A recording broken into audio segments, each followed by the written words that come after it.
প্রসঙ্গ নারী নিরাপত্তা। মমতা বন্দ্যোপাধ্যায় সরকারের আমলে মহিলারা কতটা সুরক্ষিত, আদৌ কি সুরক্ষিত, এই প্রশ্ন তুলতে গিয়ে আরজি করের প্রসঙ্গ যেমন তুলেছেন কেন্দ্রীয় স্বরাষ্ট্রমন্ত্রী, তেমনি মনে করিয়ে দিয়েছেন সন্দেশখালীর প্রসঙ্গ। एक महिला मुख्यमंत्री की शासन में आरजी कर मेडिकल का मामला होता है।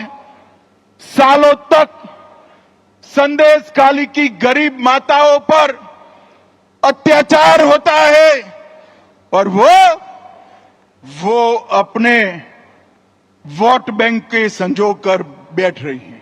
मैं ममता दीदी को पूछना चाहता हूं, संदेशखाली का मुख्य अपराधी ममता दीदी किस पार्टी से था? आप लोगों को मालूम है? जरा जोर से बोलना, संदेशखाली का मुख्य अपराधी किस पार्टी से था? जोर से बोलो, किस पार्टी से था? आरजी कार के अपराधी किस पार्टी से जुड़े हुए हैं? और ये महिला मुख्यमंत्री, माताओं बहनों के सम्मान की भी चिंता नहीं। एक ऐसा शासन है जिसमें आदिवासी, कुड़मी, राजवंशी, कोच, मतुआ, गोरखा, कायस्थ, आगोरी, मछुआरा कोई खुश नहीं है। नमो शूद्र भी खुश नहीं है।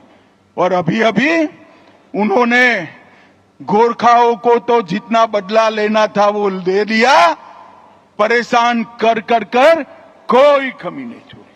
मैं आज गोरखा भाइयों को भरोसा देना चाहता हूं कि भारतीय जनता पार्टी की सरकार में आपके साथ कोई पुलिस केस नहीं होगा, कोई नेता जेल में नहीं जाएगा। এ রাজ্যের গণতান্ত্রিক পরিবেশ নিয়ে যখন কেন্দ্রীয় স্বরাষ্ট্রমন্ত্রী প্রশ্ন তুলছেন, তখন গণতন্ত্রের পাল্টা কেন্দ্রীয় স্বরাষ্ট্রমন্ত্রীকে আজকে দিয়েছে তৃণমূল কংগ্রেস। চন্দ্রিমা ভট্টাচার্য সাংবাদিক বৈঠক করে তিনি বলছেন যে অমিত শাহ যাতে সবথেকে বেশি, অনেক বেশি সংখ্যায় কর্মী এবং নেতৃত্বদের নিয়ে বৈঠকটা করতে পারেন, তার জন্য নেতাজি ইন্ডোর মমতা বন্দ্যোপাধ্যায় সরকার তাদের জন্য তুলে দিয়েছে। তৃণমূল কংগ্রেস গুজরাটে গেলে সেখানকার বিজেপি সরকার কি তাদের জন্য সেই পথ খুলে দিত? এই প্রশ্ন তোলা হয়েছে পাল্টা নিশানা করে অমিত শাহকে তৃণমূলের তরফে। এসেছেন, গেছেন কর্মী সভায়। নেতাজি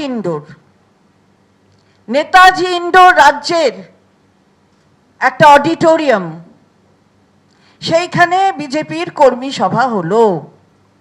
এটা কিন্তু লক্ষ্য করবেন, বাংলায় আসছেন, রাজ্য সরকারের একটি স্টেডিয়াম, সেখানে কর্মী সভা করার পারমিশন কিন্তু রাজ্য সরকার দিচ্ছে।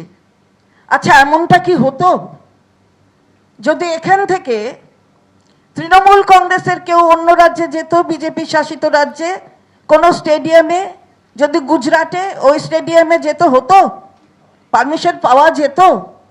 এই প্রশ্ন তো জাগছে, কারণ এই রাজ্যের সরকার গণতন্ত্রে বিশ্বাস করে।